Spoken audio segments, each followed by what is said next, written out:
முருகப்பெருமானுக்கு ஹரோகரா.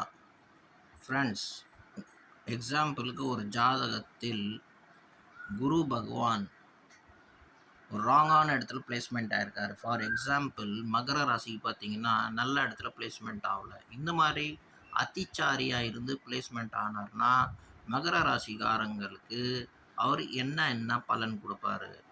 First of all பார்த்தீங்கன்னா அவங்களோட பாடியில் இருக்கிற மசில்ஸு ஃபேட்ஸ்லாம் பார்த்தீங்கன்னா அப்நார்மலாக ஆகும்.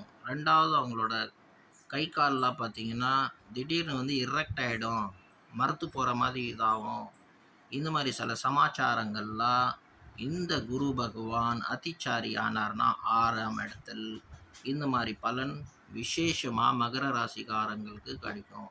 ஸோ இவங்க என்ன மாதிரி விஷயங்களில் கேர்ஃபுல்லாக இருக்கணும்னா குரு பகவானை வழிபடணும். குரு பகவானுக்கு எந்த தேவதை அதிபதி அப்படின்னு பார்த்தீங்கன்னா மகாவிஷ்ணு.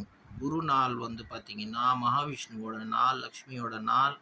இந்த நாள் குரு பகவானை நீங்கள் விசேஷமாக வழிபட்டீங்கன்னா குரு பகவானோட அருள் உங்களுக்கு கிடைக்கும். வயசானவர்களுக்கு சாப்பாடு போட்டால், வயசானவர்களுக்கு செருப்பு வாங்கி கொடுத்தா, வயசானவர்களுக்கு ஷூ வாங்கி கொடுத்தா உங்களுக்கு இந்த மாதிரி தோஷத்துலேருந்து நீங்கள் வெளியே வரலாம். ஃப்ரெண்ட்ஸ், நாங்களும் பார்க்குறோம். இதோட விசேஷமான சில பரிகாரங்களும் சொல்லுவோம்.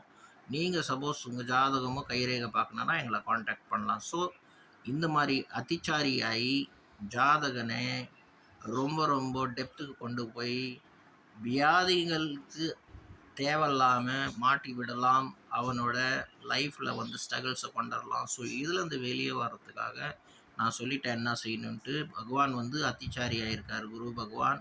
ஸோ கேர்ஃபுல்லாக இருங்க. அண்ட் பெரியவங்க வயசானவர்களை பார்த்து மரியாதை கொடுங்க. அவங்கள ஆபாஸ் பண்ணி அவங்கள வெறுப்பேற்றுற மாதிரி பேசாதீங்க. அவங்கள தொல்லை கொடுக்குற மாதிரி தொல்லை கொடுக்காதீங்க.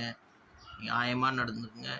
ரோட்டில் போகிற ஒரு ஏழ்மையான ஆளாக இருந்தாலும் அவனை மகாராஜா மாதிரி பார்த்து மரியாதை கொடுங்க. ஏன்னா இதுதான் பகவான் விரும்புகிறாரு. ஒரு ஆன்மீகத்தில் இருக்கிற சொல்லும் இதுதான். முருகனுக்கு ஹரோகரா.